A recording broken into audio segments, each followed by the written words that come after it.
तो इसमें mines of mineral के बारे में हमारे ऑल पार्टीज़ ने, अपोजिशन पार्टीज़ में बशमूल हमारे डॉक्टर मालिक अपोजिशन चैम्बर में हम लोग बैठ गए। उसमें तो यही कहा कि कल नहीं परसों फिर इजलास, उसमें फिर बैठ के इंशाल्लाह असेंबली सेशन में बात करेंगे। तो इस वजह से जनाब स्पीकर साहब, ये जो क्वेश्चन मैंने लाया था बहुत पुराना था, इसका डेट भी देख ले, ये 11 जुलाई सर। मैं अब सवाल क्वेश्चन नंबर है सर, क्वेश्चन नंबर 39 है सर। इसमें सर क्वेश्चन नंबर 39 है, 14 है, ये सारे ओके मिनिस्टर कंसर्न प्लीज।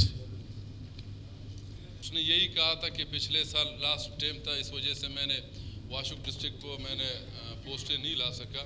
तो अभी जो 2 महीना पहले जनाब स्पीकर साहब, मैंने अपने डिपार्टमेंट के जितने एसएनियाँ थे, चाहे हेल्थ है, एजुकेशन है, एग्रीकल्चर है, मैंने सारे जमा करके फाइनेंस मिनिस्टर या फाइनेंस मिनिस्टर की पीएस तक मैंने पहुंचा दिया।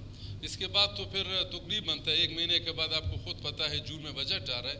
तो इसी असेंबली फोरम में जो मैं नहीं कहता हूँ वाशुक डिस्ट्रिक्ट को आप 3-4 हज़ार पोस्ट दे दें, हर महकमे में मैं कहता हूँ कुछ न कुछ बाकी डिस्ट्रिक्टों को दे रहे हो, इसको भी नज़रअंदाज नहीं करें, इसको भी हर डिपार्टमेंट में आपको नौकरियाँ दे रहे हैं। ये तो वो कह रहे हैं, तो कह रहे हैं सर, इसमें वो प्रॉमिस भी करें और वादा भी करें कि बिल्कुल बाकी डिस्ट्रिक्टों में दूंगा, इसको भी इंशाल्लाह नज़रअंदाज नहीं करें। बिल्कुल जी, ये बता देना असेंबली फोरम में बता दें।